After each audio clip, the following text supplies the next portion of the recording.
Hi, my name is Tandy Green, and I'm an instructional technology specialist. One of my biggest projects this school year was to help the school district become familiar with our new learning management system called It's Learning.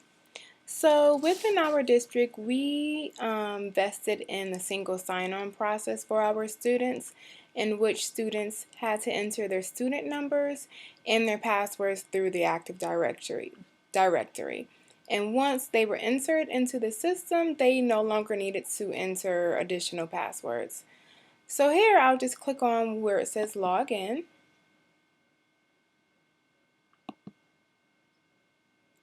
So I typed in decap.itslearning.com. And so it takes me directly to my dashboard. And as you can see here, these are a lot of courses that I have listed as my favorites. But we tell our students and teachers to use best practices by going to the top tab and clicking on courses.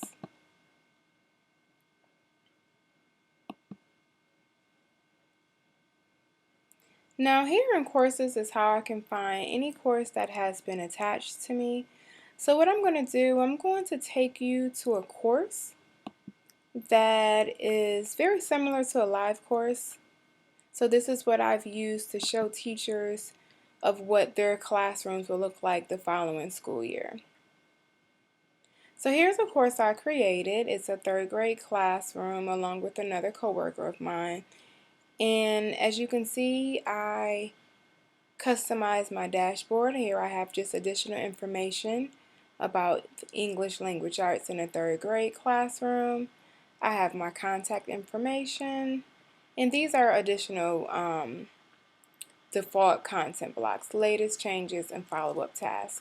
And I can always go there and delete those blocks as well. So what I want to do, I want to show you what this particular school district's resources look like. So over in the left side is our left navigational panel. We have the course dashboard. Of course, this is the name of the course that I created. We have follow-up and reports, and with the follow-up and reports, the teacher can access their gradebook and to get additional information about which standards a student has mastered, and also the grades from their assignments or tests. Here we have participants. Over here I have my course planner, in which I can build in my lesson plans and find online websites for activities. I have my links, I have my trash can. So within this folder, so this is the name of this course. If I create an about this course folder, and I can access my course details or the class expectations from the left navigational panel or from the center. So I'll just click on course details just to show you exactly how I was able to create this course. And so simply with the course details, I just listed the standards that the students will learn in this classroom for third grade. So here I just have a course description, a link to the georgiastandards.org, and what the students will learn or need to know by the time they finish third grade. So I have the CCGPS reading standards for literature and informational text.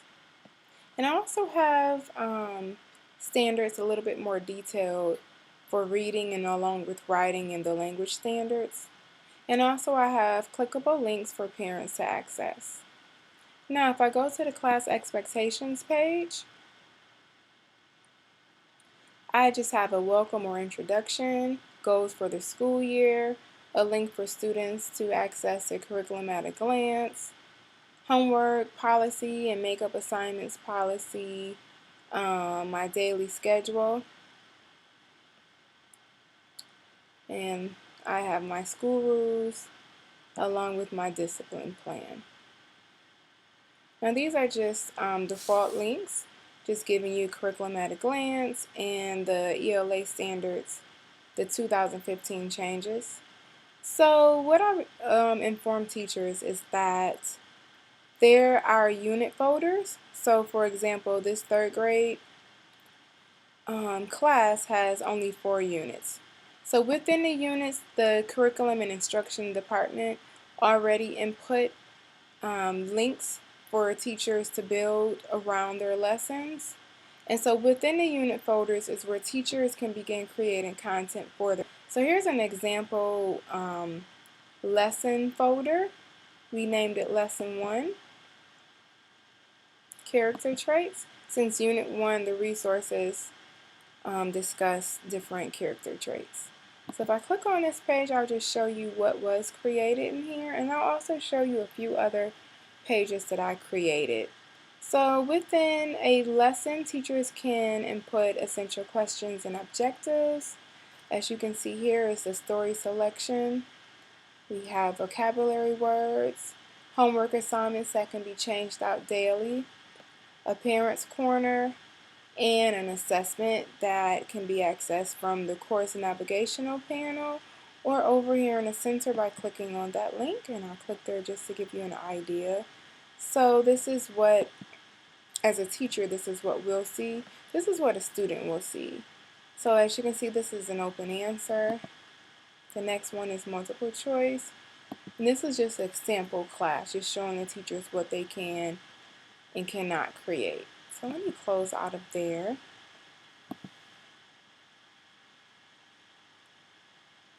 And so over here are other resources that I created that I did not link. So this is just independent practice. So choose a book from the leveled and identify a character that you would like to tell the class about. So this is a resource that one of my colleagues created.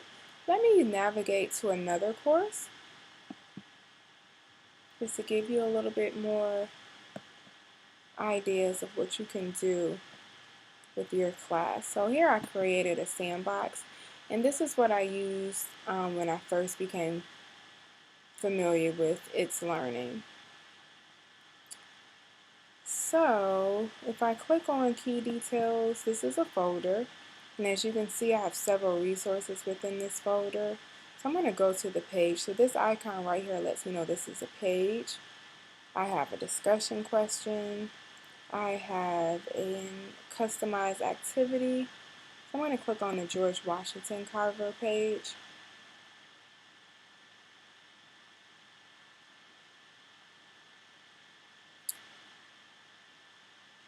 And so I just have an embedded website link for Starfall. I have my vocabulary words. The students know when they log on to here, they have pictures of George Washington Carver, pictures of penis. This provides background knowledge for the students. There is an embedded YouTube link. There's also an opportunity for students to do assignments with pencil and paper, writing 3 facts about George Washington Carver. Assessments after discussing how various inventions that George Washington Carver created from the peanut. Students will choose 5 inventions, survey their classmates, and place the results in a tally table. I have my essential questions and my learning table objectives here. I have clickable links. So this, of course, this page will serve as additional resources for my students. The goal of the It's Learning management platform was to create that blended learning classroom environment. So this is one way that a teacher can incorporate blended learning into their classroom. And let me take you to another page that I've created. Something very simple. Retelling with details. So here I just simply put a picture of the butterfly life cycle. As you can see here, this is a link from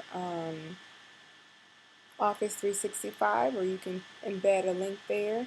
So I have to be signed in. But this is just a visual display for students of the butterfly life cycle. I have my vocabulary words. I have the story selection that the students will be reading, and my essential questions, and an embedded question there. So there are several things that you can do. So here is an activity which I must have been playing around. So once again, this is my sandbox. So quickly, I'm going to show you how you can create content as a teacher. And I will do that in my next video.